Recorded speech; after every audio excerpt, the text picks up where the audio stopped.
Hey guys, trying for the third time today to record this. Hopefully internet will hold out long enough for me to record the video and then we can move things forward for today. I appreciate all of you who have posted a comment on Google Classroom. Just let me know you tried. Today we're going to jump ahead from gas laws and we're skipping the test for today because obviously there's not a good way to take that right now. You'll take it next class. But we're going to talk about isotopes, which is a thing that you don't have a lot of knowledge of because we haven't dealt with it yet. But essentially, when we think of an atom, it's made up of three different kinds of particles. So the first one is the proton, and the symbol we'd use for proton is a P with a little plus sign in the corner, and it has a positive charge and has a mass of 1 atomic mass unit. And then we have a neutron, which we use the symbol lowercase n with a little o in the corner. It has 0 charge and also a mass of 1 atomic mass unit. And then we have an electron. And the electron has a little e with a negative sign for the symbol. It has a -1 charge and has a mass of 0 atomic mass units. Now it's not truly 0, but it's so close that it doesn't count for anything. So if we think about making up an atom, we might have the nucleus of the atom, which we'll talk about what those are later, and it might have like 2 protons and 2 electrons. Those electrons are sort of flying around the outside here. You can sort of, for now, think about it like the Jimmy Neutron model of the atom. And based on the number of protons in the center, so the little 2 proton thing, we can figure out what atom it is, or what element it is. It turns out the second element on the periodic table is helium, so this is a helium atom. You can't change the number of protons without changing what element it is. If it's 2 protons, it is helium. And for now, we're going to pretend that the number of protons and the number of electrons is always equal. So if it has 2 protons, it has 2 electrons. That isn't true in the long run, but it's true a lot of the time, and any neutral element that is true for. And we're only going to talk about neutral elements for now. What can change is the number of neutrons. So you could have 2 protons and 2 neutrons, or you could have 2 protons and 3 neutrons, or 2 protons and 1 neutron, right? And each of those would give you a different mass. So what we're going to talk about today is how can you find the number of protons, electrons, and neutrons using the periodic table for a given element. So if we had an element, like for example, carbon here. So this symbol is a symbol you might see on the periodic table for carbon. The number above the carbon is the atomic number,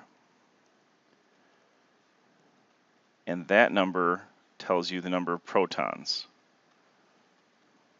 The number underneath is the average atomic mass.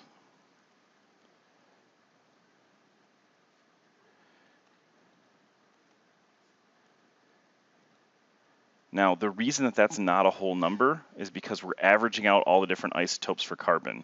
So when we have 12, a mass of 12, it would mean we had 6 carbons and 6 neutrons, or sorry, 6 protons and 6 neutrons, which adds up to 12. But there's also carbon-13, which has 6 protons and 7 neutrons, and carbon-14 that has 6 protons and 8 neutrons. So one way, if we wanted to talk about a specific isotope, we could write isotope notation that looks like this, C-13. This number after the dash is the mass number. And the mass number is equal to protons plus neutrons. So for carbon-13, we could say that the protons are equal to 6, because it's always true, right? Above the C over there, we have a 6. And then the electrons, because they have to be equal to the protons, are also 6. And then the neutrons, because we know the mass number is 13, we can do 13, the mass number, minus 6, the atomic number, gives us 7. So we can say there's 7 neutrons. If we look at a different element, like phosphorus, that's over on the edge of the screen here, we can say, like for example, somebody could ask us to find the number of protons, neutrons, and electrons in like a phosphorus 35, for example. And we would say, well, protons is easy. I look at the periodic table and find phosphorus. And right in the corner here is this 15. That tells us there's 15 protons. Electrons are easy because that's the same as the protons. And then neutrons, I do a little bit of math. So I say 35 minus the 15 for the atomic number gives us 20. So there are 20 neutrons in this phosphorus. If I had phosphorus, say, 32, then I could say protons are still going to be 15, and electrons still going to be 15, and neutrons now are going to be 32 minus 15, which gives us 17. Let's say minus equals 17. So all you have to do today is apply that to the worksheet that's going to be posted in Google Classroom, which looks like this. So you're going to answer the question about what is an isotope using the video that you're watching right now. And so an isotope is just an atom or atoms of the same element that have different numbers of neutrons, and the number after the thing signifies the number of protons and neutrons in this. Okay, so the number next to the isotope signifies the number of protons and the number of neutrons together. And then how can you tell the isotopes apart? Well, there's two ways. One is by the number of neutrons. The second one is by the mass, right? Because if it has more neutrons or less neutrons, that'll change the mass of that element. So if we go down here to where you'd actually be working, we see CR58, and it's not going to let me write in the box because the internet is out again.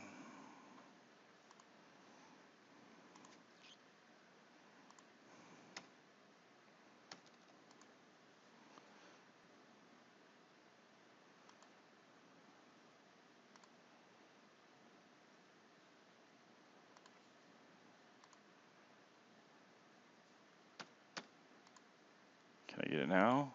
Turn on offline access.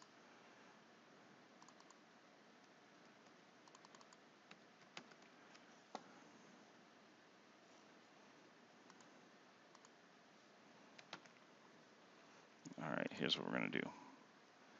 I am going to print this thing as a PDF, and then I'll pull it up in the whiteboard thing we were using earlier. So I'm going to pause the video for a second.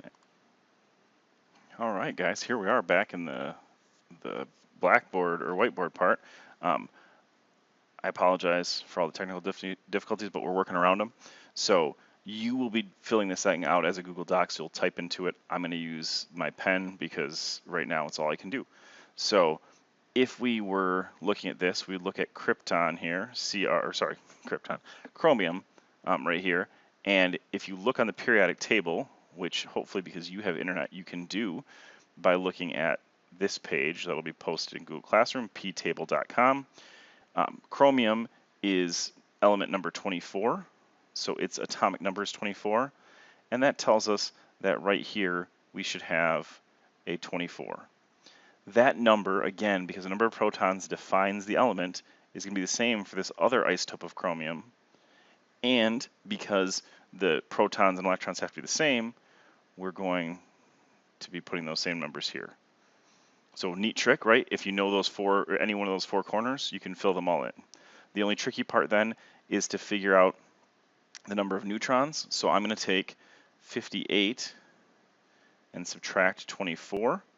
The 58 came from right there, and the 24 is that atomic number that we just figured out. And that tells us, so this is 58 is the protons and neutrons together.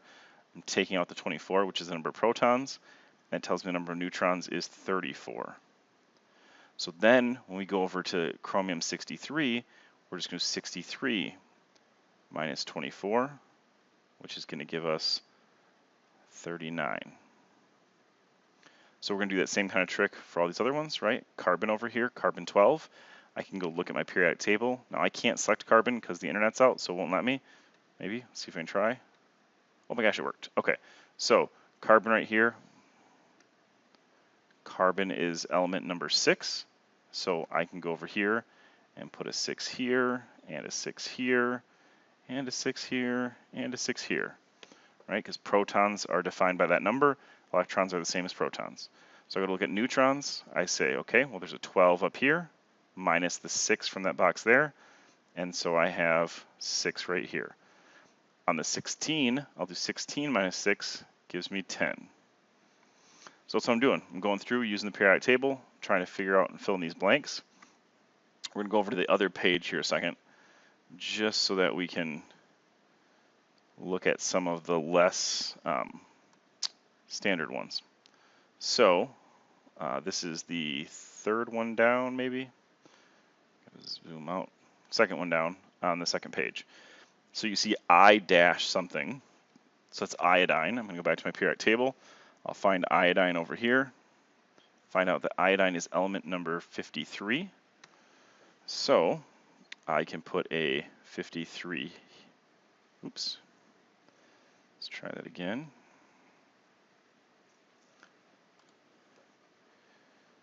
I can put a 53 here, and here, and then here, and there. And then to find the number that goes after the iodine, I'm going to do the opposite of what I've been doing, because I have to figure out the total protons and neutrons together. So I'm going to do this 53, that's right here, plus the 32 neutrons gives me 85. So I'm going to put 85 right there, and then 53 plus 35 for the one on the right gives me 88. Sorry, that looks like two-year-old drawing, but again, you guys can just type into those and then submit them. Hopefully this helps. If you have questions, ask them in the comments, or shoot me an email. I'd be happy to Zoom with you and help you figure stuff out. But hopefully this video works, and then we can get things rolling. I apologize. I know everything's weird with all this COVID stuff. I'm hoping that we can move forward. So thanks for sticking with us, guys.